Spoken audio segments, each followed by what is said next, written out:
The candlelight flickered against the damp walls of the tiny apartment, casting restless shadows that seemed to breathe with every passing second. 8-year-old Daniel sat at the wobbly wooden table, his small fingers gripping a pencil, its tip dull from overuse. The paper before him was slightly crumpled, damp with smudges where his tears had fallen. "Dear God, it's me, Daniel. I don't know if you listen to little boys like me, but Mama says you see everything. Mama tries to be strong, but I see her cry when she thinks I'm asleep. We don't have food, and she hasn't eaten for 2 days just so I can have a piece of bread.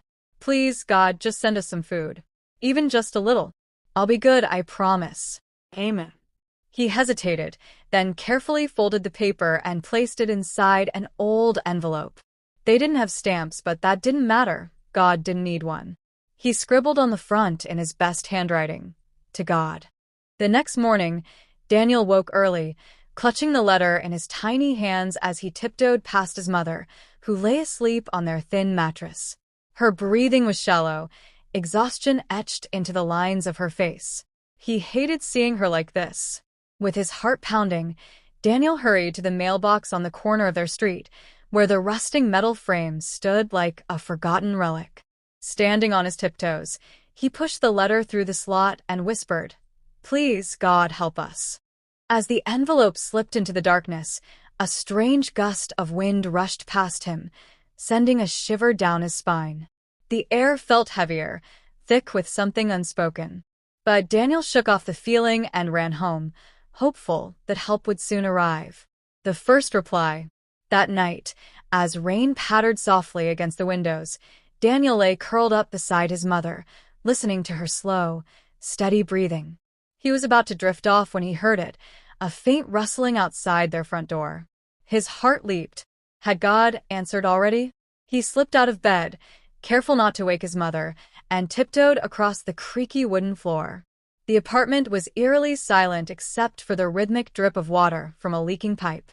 Taking a deep breath, Daniel unlocked the door and peeked outside. The hallway was empty, dimly lit by the single flickering bulb overhead. But there, right in front of the door, lay an envelope. His letter. Daniel's stomach sank. Why had it come back? He bent down, picking up the envelope with trembling hands. Something was different. The paper felt damp, cold, almost as if it had been somewhere it shouldn't have. The words, "To God," were still scrawled across the front, but now, underneath in a different handwriting, something new had been added. "He heard you. So did I." Daniel's breath hitched in his throat. The ink was smudged, as if written in haste, but the letters were long and spindly, unnatural. His fingers shook as he turned it over. The envelope had been opened. Swallowing the lump in his throat, he pulled out the letter. His original message was still there, his childish handwriting pleading for help. But below it, in that same eerie scrawl, something, had written back. "Ask, and you shall receive. But gifts come with a price. Will you pay it?" A wave of cold dread washed over Daniel. His pulse thumped in his ears as his eyes darted over the words again and again. This wasn't right. This wasn't how prayers were supposed to be answered. The shadows in the apartment seemed darker now, stretching unnaturally toward him as if waiting for his response. Daniel clutched the letter to his chest and turned back toward his mother, his small frame trembling. Maybe he had made a mistake. Maybe some prayers weren't meant to be answered. But as he lay back down, trying to shake off the fear clawing at his insides, he couldn't help but wonder. Daniel lay awake, his fingers clutching the letter so tightly the edges crumpled beneath his grip. The apartment was silent except for the rhythmic tick of the old wall clock and his mother's slow, exhausted breathing. His mind raced. "Ask, and you shall receive. But gifts come with a price. Will you pay it?" The words echoed in his head, wrapping around his thoughts like a tightening noose. He had asked for food, not for something like this. Who had written back? Or, worse, what had written back? Despite the growing fear in his chest, a darker thought slithered into his mind. What if this was real? What if help was actually coming just at a cost? His stomach twisted in hunger, his mind clouded with exhaustion. He turned the letter over, searching for any other clue, any sign of what the price could be. But there was nothing. Just those ominous words. Daniel swallowed hard. He didn't want to be afraid. He just wanted his mother to eat. The air in the room suddenly felt heavier, pressing down on his chest. It was then that he noticed something. The door. It was unlocked. A cold sweat broke across his forehead. Hadn't he locked it after retrieving the letter? His breath hitched as he slowly turned toward the front of the apartment. The darkness beyond the door frame seemed deeper than before, stretching unnaturally into the hallway. The apartment complex was old, and the dim hallway lights outside usually cast a faint glow beneath the door. But now it was pitch black. Something was wrong. Then, from the darkness, there was a sound. A soft, deliberate tap. Then another. Tap. Tap. It wasn't a knock. It was slower, stranger, like nails dragging lightly against wood. Daniel's entire body froze, his breath caught in his throat. The tapping continued, rhythmic, patient. Tap. Tap. Tap. It was waiting. Then, as suddenly as it started, it stopped. Silence. Daniel squeezed his eyes shut, his small hands trembling. Maybe it was just his imagination. Maybe it was the wind. Maybe. Creak. The door moved. Not much. Just an inch. But enough for Daniel to see the deep, empty blackness beyond it. His pulse pounded against his skull. He knew he should wake his mother. He knew he should scream. But he couldn't. He could only stare as the door shifted another inch. Then a whisper. Soft. Almost tender. Yes. The word slid through the darkness, like a breath of cold air against his skin. And then silence. Daniel didn't dare move. Didn't dare breathe. Then the door slammed shut. A rush of air whooshed into the room, the candlelight flickering violently before going out. The apartment was plunged into total darkness. Daniel finally found his voice. Mama. His mother stirred beside him, groggy and confused. Daniel, she murmured, her voice thick with exhaustion. What is it? He couldn't speak.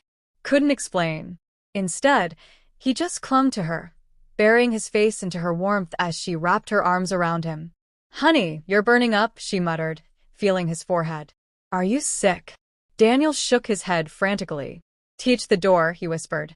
Something was there. His mother's tired eyes flickered toward the door. It was shut, locked, just as it had been before she fell asleep. Sweetheart, you had a bad dream. She kissed the top of his head. Go back to sleep, okay? Daniel wanted to argue, wanted to tell her about the letter, about the whisper, about whatever had been standing beyond that door. But he didn't. Because when his mother reached over to pull the thin blanket around them, she paused. Her breath caught in her throat. Daniel felt it, too. Something was on the bed. Something cold. Slowly, his mother reached for the small object resting beside them. Her fingers trembled as she brought it into the faint glow of the streetlights outside. A small bundle, wrapped in torn, yellowed cloth. She unwrapped it with shaky hands. Inside was a piece of bread. Daniel gasped. But his mother? She dropped it instantly, shoving Daniel behind her as she scrambled away from the thing in horror. The bread was moldy, ancient, wrong. And resting beside it, nestled within the folds of cloth, was a single brittle human tooth. A guttural sob escaped his mother's throat as she grabbed Daniel and pulled him close. The air in the room had changed. It was no longer just heavy. It was watching.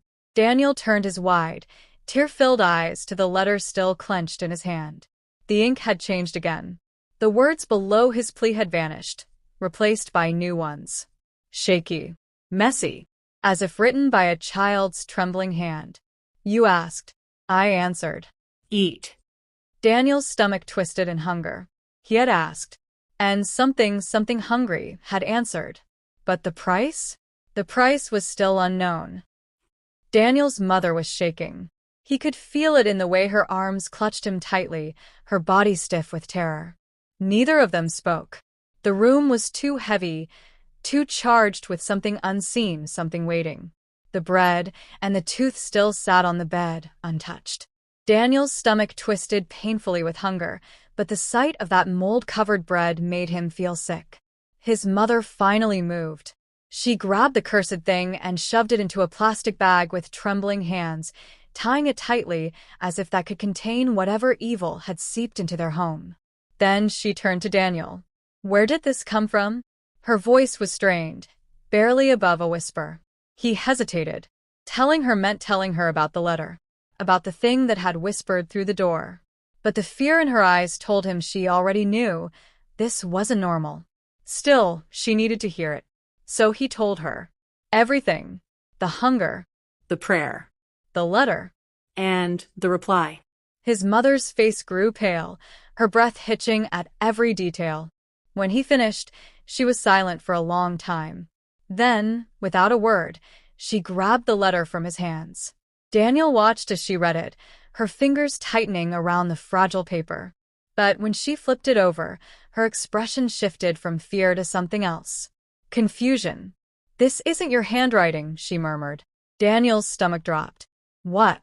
She turned the letter toward him. His plea was still there, but it was different. The letters were slanted wrong, uneven, like a child trying to mimic his writing. Daniel felt cold all over. Someone or something had copied his words. His mother stood up so fast the bed creaked beneath her. "We're leaving," she said, grabbing her coat. Daniel nodded quickly, scrambling after her as she grabbed their only bag of belongings. But as she reached for the doorknob, the apartment shifted. A deep, unnatural silence pressed in around them, so heavy it made Daniel's ears pop. The air felt thick, suffocating. Then, the door wouldn't open. His mother twisted the knob violently, yanking at the lock, but it didn't budge. It wasn't stuck. It was held by something outside. Her breath quickened. No, no, no. Daniel turned, his heart hammering. The shadows in the room had deepened, stretching unnaturally across the floor. The candle, long since blown out, suddenly sparked back to life, its flame burning an eerie, sickly blue. And then, the whisper returned. "You ask." It came from everywhere and nowhere, sliding against Daniel's skin like cold fingers. His mother yanked at the door, her voice rising in panic. "Let us out." "You received." Daniel whimpered, backing away as the shadows moved. They weren't just stretching now. They were forming. Long, spindly limbs unfolded from the darkness, too thin, too unnatural. A shape loomed from the farthest corner of the apartment, emerging from the blackness like something that had always been there, just waiting. The candlelight flickered, illuminating its form for just a moment. And Daniel wished it hadn't. It was wrong. Not human. Not animal. Its face, or what should have been a face, was twisted, stretched into a mockery of a child's features. Hollow, black eyes bore into Daniel's soul, unblinking. Its mouth, a gaping, too wide grin, split across its face, revealing rows of jagged, uneven teeth. It was smiling, and in its long, skeletal fingers was another letter. Daniel's blood ran cold. The creature tilted its head, watching him with a patience that felt older than time itself. Then, it opened the envelope with deliberate slowness. It pulled out the paper, and in that same, spidery handwriting, it began to write. The scratching of the pen was deafening in the unnatural silence. The paper crinkled as the thing's clawed fingers dragged across it. Then it stopped. The letter fluttered to the ground. Daniel couldn't move. His body was frozen in terror, but his eyes couldn't look away. His mother's choked sob broke the silence. Because where the letter had once been blank, there was now a single sentence, written in his mother's handwriting. "I accept the price." A scream tore from her throat as she lunged for the paper, but it was too late. The shadows surged forward. The apartment plunged into darkness. Daniel barely had time to scream before he felt the cold hands wrap around him, and everything went black.